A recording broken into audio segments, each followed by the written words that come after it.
laking tuwa ng magulang mo at ang kamay nila ang iyong ilaw.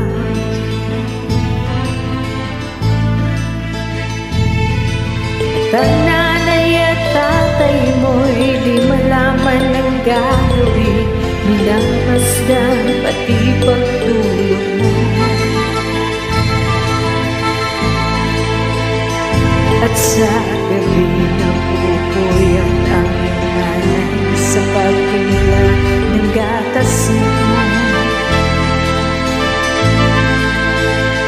At sa umaga may kalam ka ng iyong ama, tuwang-tuwa sa'yo.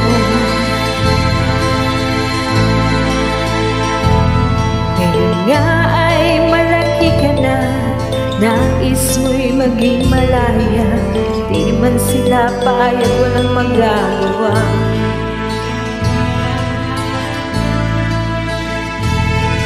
Ikaw nga ay biglang nagbago, naging matigas ang iyong ulo, at ang payo nila'y sinuway mo.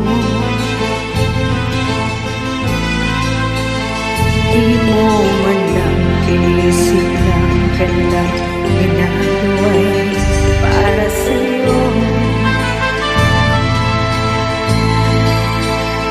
Pagkat ang nais mo'y nasunod ang layo mo, di mo sila pinapansin.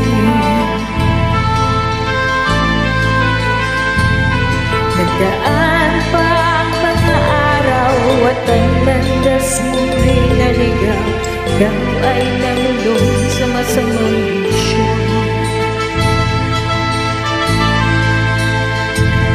At ang una mong nilapitan ng iyong inang lumuluha, at ang tanong, anak, ba't ka nagkaganyan?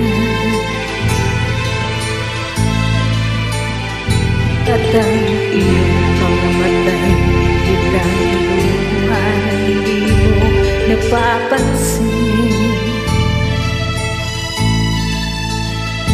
Pagsisisi sa isip mo'y nalaman mo, kay nagkamali. Pagsisisi sa isip mo'y nalaman mo, kay nagkamali. Pagsisisi sa isip mo'y nalaman mo, kay nagkamali.